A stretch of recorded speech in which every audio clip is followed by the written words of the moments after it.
Nous avons, concernant les États-Unis d'Amérique, nous sommes certains qu'ils nous sonnent ce que nous devons faire. Mais nous pensons aussi qu'Emmanuel Macron, le roi de France et de ses colonies africaines, le mégalomane roi de France et de ses colonies africaines, a trouvé un compromis avec le Canada pour qu'il continue à faire son massacre. Et la prochaine cible, c'est l'Algérie, pour qu'il massacre l'Algérie. L'Algérie est un problème central pour la France et pour l'OTAN. Nous vous rappelons que dans le traité de l'OTAN, l'Algérie appartient à la France à travers son article 6. Ça. Récemment, du moins, après ce massacre, cette tragédie sonnante en Palestine et à Israël, en Israël,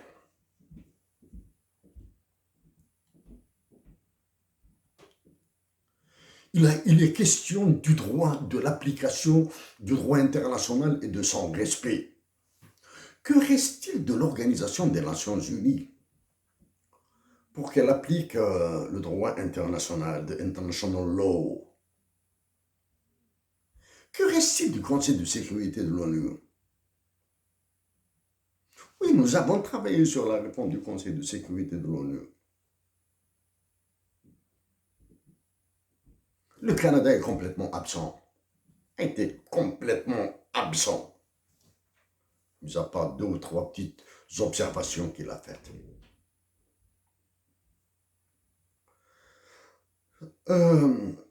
Sous votre régime, sous votre règne, Justin Trudeau, même à l'intérieur du Canada, nous souffrons. Et là, c'est une partie qui doit intéresser tous les Africains et en particulier les Algériens qui vivent au Canada. Les citoyens canadiens d'origine algérienne ou les Algériens résidents permanents au Canada sont concernés. Il n'y a pas, vous avez devant l'Assemblée canadienne, devant le Parlement canadien, vous avez révélé que l'Inde, que le gouvernement indien est responsable de l'assassinat d'un leader, d'un Canadien d'origine sikh en Colombie-Britannique. Vous avez révélé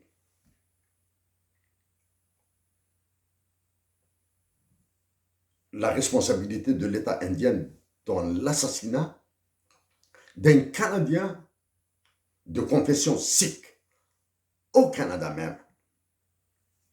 Oui, ce Canadien, ce compatriote canadien de confession sikh est mort. Il est mort. Croyez-vous que ce sont vos mots qui vont faire changer d'avis ou de position à l'Inde? Ce sont les intérêts économiques de l'Inde, les intérêts économiques du Canada. Comme ça a été le cas dans l'affaire Canada-Chine, quand la Chine a arrêté 2 Canadiens et quand le Canada a mis en résidence surveillée une dirigeante d'une entreprise chinoise. Ce sont les intérêts économiques. Savant que des situations sur les risques courent, certains Canadiens, des Canadiens d'extraction étrangère, vous ont fait des informations vous ont été envoyées. La réaction de vos services n'est pas indigne. Il est d'une indigence crasse. Continuons sur ça. Nous avons dit que les Algériens sont concernés par cette dramaturgie. Devons-nous rappeler l'affaire du journaliste saoudien assassiné en Turquie? Et tout le cinéma qui a été fait par le gouvernement fédéral canadien?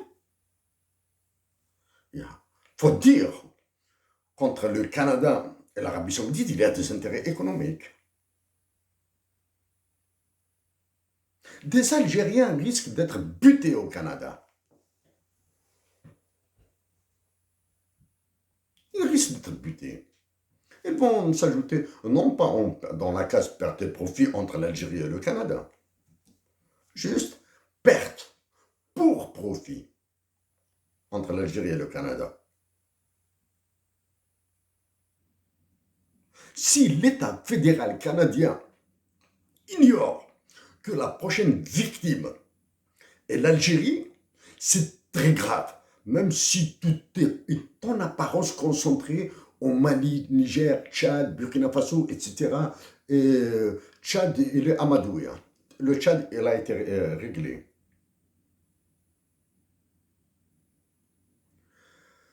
Monsieur Justin Trudeau, nous avons dit dans une lettre précédente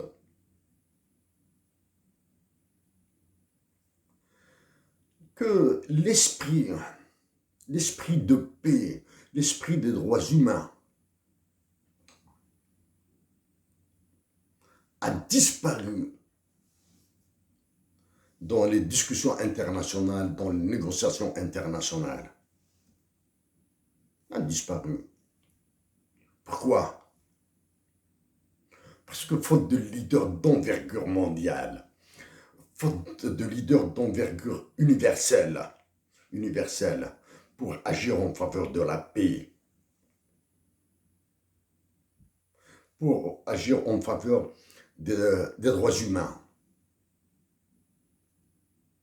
L'évolution du Canada dans sa gestion des relations internationales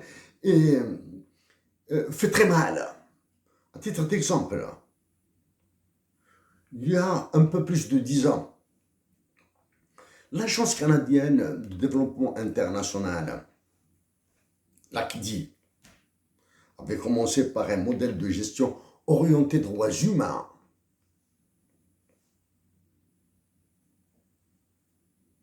Ensuite, l'ACDI, l'Agence canadienne pour le développement international, a opté pour une autre approche, une approche orientée résultat, c'est-à-dire les profits, le bénéfice. Ensuite, ça a évolué vers affaires mondiales, etc., etc. Mais dans tout ça, point d'humain, point de droits humains.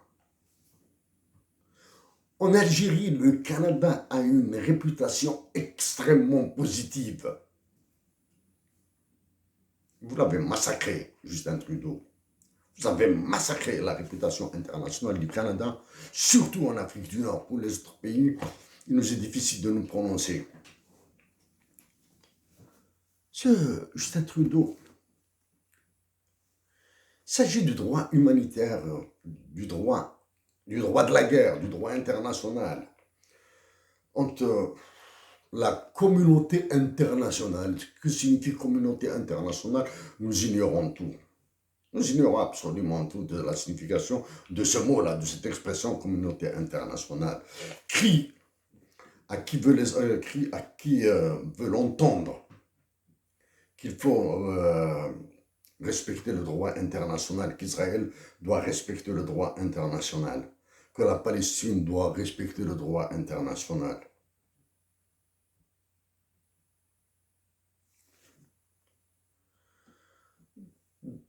Dans les conséquences du conflit Ukraine-Russie, qui est toujours au stade de conflit, toujours un conflit,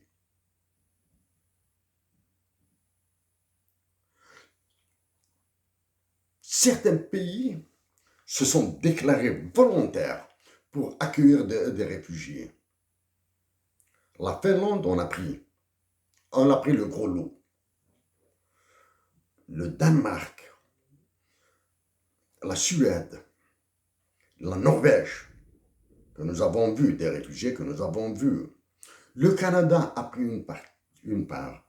Combien de réfugiés ont été pris par la France? Combien de réfugiés ont été pris par les autres pays de l'Ouest? Actuellement, Des informations fait état de 2 millions de Palestiniens qui ont fui Gaza, en plus de ceux qui fuiront la Cisjordanie. Existe-t-il un pays dans toute la région qui pourrait les accueillir? Existe-t-il même une conjugaison de tous les efforts de tous les pays de la région pour accueillir 2 millions de fuyards palestiniens? Ils fuient le massacre, ils fuient la mort, ils fuient la pauvreté, ils fuient la faim, ils fuient la maladie. Existe-t-il? Ou bien ces Palestiniens vont revivre la Nakba?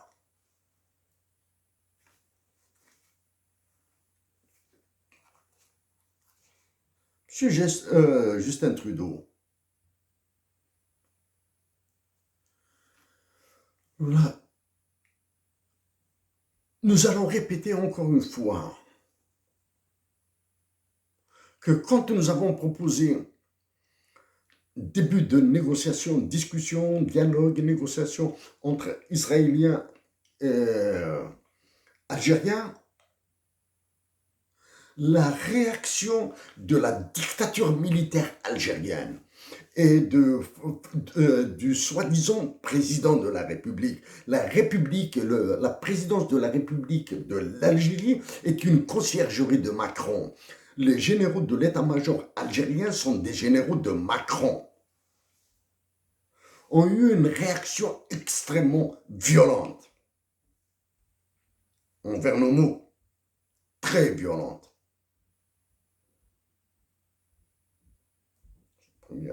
Nous répétons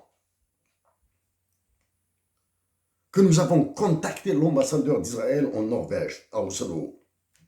Nous répétons que nous allons continuer. Parce que ce qui attend l'Algérie sera pire que ce qu'a vécu, de ce que vit le Yémen, la Palestine, certaines populations israéliennes. Des Soudanais, des Nigériens, des Maliens. La communauté internationale, parmi les premières sanctions décidées par la communauté internationale et la suspension de l'aide internationale au développement pour les Palestiniens. Nous devons vous dire que dans le club des donateurs de l'OCDE, puisque l'aide internationale au développement est gérée par l'OCDE, oui, il y a des fonds qui partent de l'ONU. L'ONU est bloquée. L'ONU va finir comme la SDN. Donc, dans les pays donateurs, des pays arabes en sont devenus membres, peut-être desquels l'Arabie Saoudite.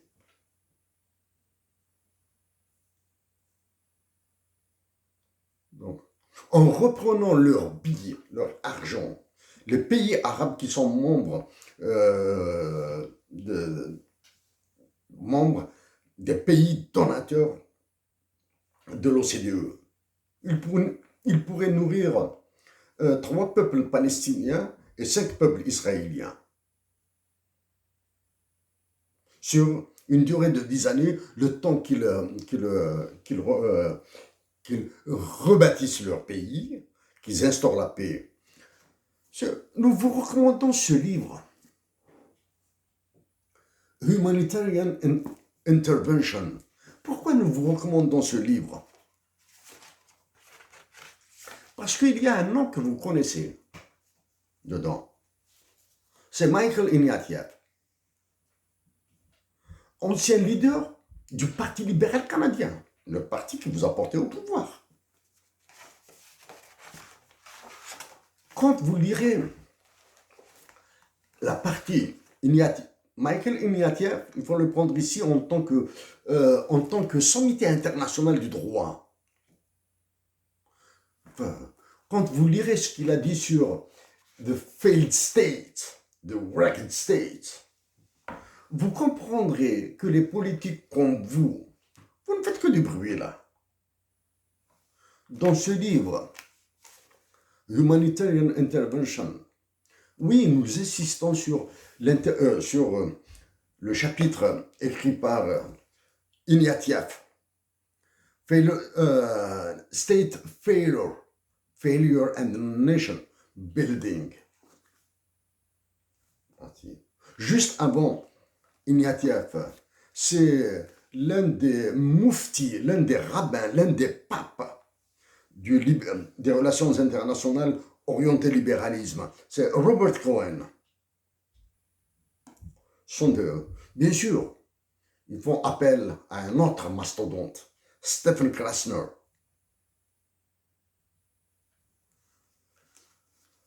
Monsieur Justin Trudeau,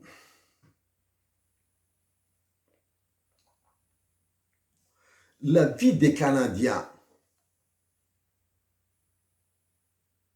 de tous les Canadiens, peu importe leur extraction,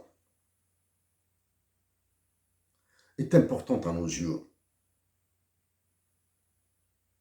Mais l'importance de la vie des Canadiens doit être égale à l'importance de la vie de tous les Palestiniens, de tous les Israéliens.